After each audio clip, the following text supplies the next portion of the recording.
కాళాభిషేక ప్రియనయ్యప్ప. అలాగే స్వామివారి దివ్యనామ సంగీతంలో స్వామివారికి అక్కడ పాలాభిషేకం, పెరిగాభిషేకం, నెయ్యాభిషేకం మొదలైన ద్రవ్యంతో స్వామివారికి అభిషేకాలు అక్కడ జరుగుతూనే ఉంటాయి. కుమారుడు స్వామి పాటక మధ్యలోన చెప్తూనే ఉంటారు. స్వామి ప్రతి ఒక్కరు చక్కగా స్వామివారి అభిషేకం చెప్పిన ప్రతిసారి రెండు చేతులు శిరస్సు మీద పెట్టుకొని చెప్పవలసింది కోరుతున్నాము.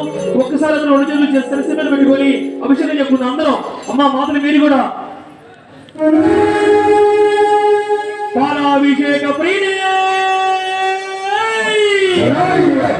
అలాగే కుమారుడు స్వామి చెప్పినప్పుడల్లా ఈ అభిషేకం రెండు చేతులు పైకెత్తి శరణం చెప్పండి. అలాగే స్వామివారి దివ్యనామ సంగీతంలో వెంకటేశ్వర స్వామి గీతం ఆలపించుకుందాం.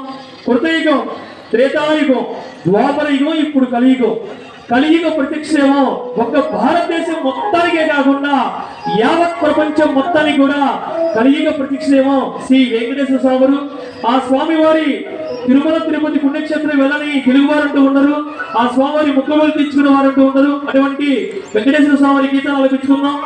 ఆది శేషుడే 7 కొండలుగా, శేష శిఖరమే వైకుంఠముగా, తిరుమల తిరుపతిలో బంగారు కోవిలలు, సిరగా వెలిచావే మా దేవుడు అయ్యావంటూ కుమారుడు మొదలు మన కోసం శ్రీ వెంకటేశ్వర స్వామి గీతాన్ని ఆలపించుకోవడానికి ముందుగా ఒకసారి అందరూ గోవిందనామా చెప్పుకుందాం. రెండు చేతులు పైకెత్తి అందరూ